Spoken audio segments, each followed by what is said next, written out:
변화시키는 생명의 원리 13. 선악과의 열매와 생명나무 열매의 특성 첫 번째. 나무는 사람을 의미하며 과실은 삶을 말하는 것입니다. 선악과의 삶은 하나님과 단절되어 자신의 힘으로 사는 것이며 스스로 옳고 그름을 분별하여 자신의 지혜와 판단력으로 살아가는 것입니다. 그러한 삶을 살아가는 사람이 선악과에 속한 사람입니다. 생명나무의 삶은 자신에게 생명이 없음을 인식하고 뿌리가 시냇가에 연결되듯이 가지가 나무와 연결되듯이 생명의 근원이신 주님을 항상 붙잡고 예배하고 의지하는 삶이며 그러한 삶을 살아가는 사람이 생명나무에 속한 사람입니다. 세상에 많은 사람들이 살고 있지만 그 모든 사람들은 이 두 종류의 사람으로 나눌 수 있습니다. 사실 말이 두 종류이지 거의 대부분의 사람들은 선악과에 속한 사람이며 선악과의 삶을 살고 있다고 할 수 있을 것입니다. 심지어 기독교 신앙을 가지고 있는 사람들도 대부분의 경우 생명나무의 삶을 살지 않고 선악과의 삶을 살고 있습니다. 그러한 삶 자체가 선악과에 속해 있다는 사실 자체도 잘 모를 것입니다. 그렇기 때문에 오늘날 많은 신앙인들이 개념적으로만 하나님을 이해하며 믿음의 열매를 맺지 못하고 영혼의 어두움 속에서 고생하며 살고 있는 것입니다.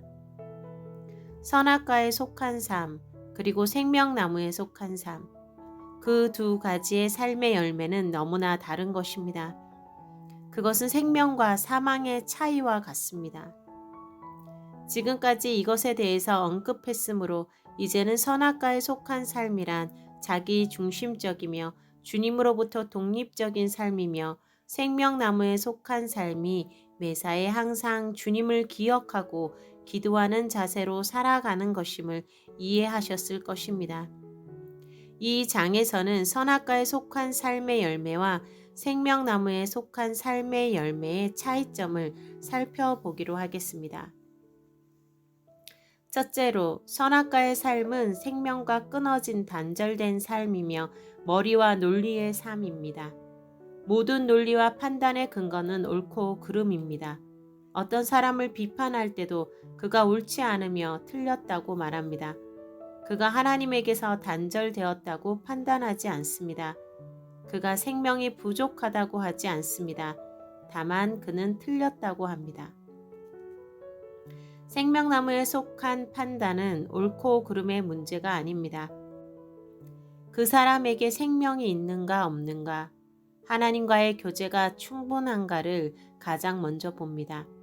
그가 옳은가 그른가를 보지 않고 그가 어떤 열매를 맺는가를 봅니다. 이것은 생명의 분별은 옳지 않아도 된다는 뜻이 아닙니다. 그리고 선악과적인 삶이 옳다는 의미도 아닙니다. 선악과적인 삶은 겉으로만 옳은 것 같이 보일 뿐이며 사실 그것은 진리가 아닙니다. 오히려 생명나무에 속한 판단과 삶이 진리입니다. 다만 선악과적인 판단은 외형적이고 논리적인 옳고 그름에 집중하여 생명적인 것을 잃어버린다는 의미입니다. 생명나무의 판단은 생명 자체와 열매의 분별의 근거를 두고 있으므로 이것은 진정한 것이며 진리를 포함하는 것입니다.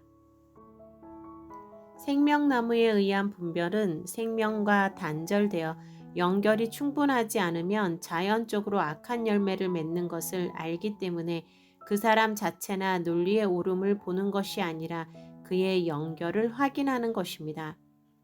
무엇보다 가장 먼저 연결을 중요시하며 확인합니다. 이것은 컴퓨터의 모니터의 화면이 나오지 않을 때 그 모니터의 여러 문제를 확인하기 전에 제일 먼저 연결선을 확인하는 것과 같습니다. 둘째로, 선악과에 속한 사람은 하나님과 독립되어 스스로의 삶을 살아가기 때문에 스스로의 능력을 아주 중시합니다. 특히 지혜와 지식을 가장 중요하다고 여깁니다. 많은 지식을 얻는 것, 명문대의 학벌을 가지는 것, 그런 것들이 삶의 성패를 좌우한다고 여깁니다. 그래서 이러한 가치관을 가지고 있는 부모들은 자녀에게 항상 공부를 열심히 하도록 강요합니다. 아이가 성품이나 자세에 문제가 있어도 공부를 잘하고 성적이 좋으면 괜찮다고 생각합니다. 생명나무에 속한 사람은 인생에서 가장 중요한 것은 하나님과의 관계이며 하나님을 경외하는 것이 인생의 성패를 좌우한다고 여깁니다. 그래서 자녀를 키워도 하나님을 경외하는 예배자의 삶을 살도록 그것을 가장 중요한 가치관으로 여기고 가르칩니다. 그렇다고 공부를 경시하는 것이 아니라 하나님을 섬기는 마음으로 공부를 하고 지혜를 구하도록 가르치는 것입니다. 셋째로 선악과에 속한 삶은 근원과 단절되어 있기 때문에 마음이 항상 불안하고 쫓깁니다. 그것은 어린아이가 어른의 보호를 받지 못하고 혼자서 길을 잃어버린 상태와 같습니다. 그래서 항상 근심 걱정이 끊이지 않으며 세상의 작은 소문에도 전전긍긍하며 두려워합니다. 생명나무에 속한 삶은 항상 근원과 연결되어 있으므로 평화와 기쁨이 가득합니다. 비록 환경적으로 어려움이 있을지라도 이상하게 깊은 속에서 평강의 물결이 넘치는 것을 느끼게 됩니다. 물론 그 평강의 물결은 세상에서 오는 것이 아니라 천국으로부터 근원으로부터 오는 것이기 때문에 바깥의 환경과는 상관없는 안식을 주는 것입니다. 넷째로 선악과에 속한 삶에는 항상 불만족이 있습니다. 항상 속이 허전하고 채워지지 않으므로 무엇인가에 중독이 되기 쉽습니다. 음식을 지나치게 탐하는 탐식의 문제에 빠진다든지 각종 탐욕, 게임 중독, 컴퓨터 중독, 심지어 연애 중독, 사람 중독에 이르기까지 무엇에든 빠집니다. 평생을 자기를 채워줄 대상을 찾으며 방황하게 됩니다.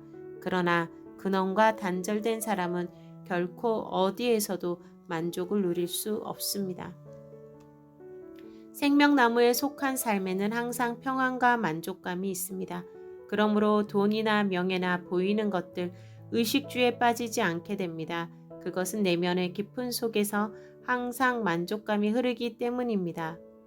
주님은 천국의 근원이시며 천국의 모든 보화를 가지고 계시므로 그 주님과 항상 연결되어 있는 사람은 그러한 보화들이 눈에 보이지 않고 손에 잡히지 않아도 깊은 속에서 항상 충만한 만족감을 누리게 되는 것입니다. 그것은 당장 손에 현금을 들고 있지 않아도 은행에 거액의 예금을 맡겨놓은 사람이 편안한 것과 같습니다. 근원과 연결된 사람은 항상 천국의 보화와 연결되어 있기 때문에 비록 지금은 가진 것이 없어도 필요한 상황이 오면 주님께서 항상 그것을 공급하신다는 것을 깊은 속으로 본능적으로 느끼고 있는 것입니다.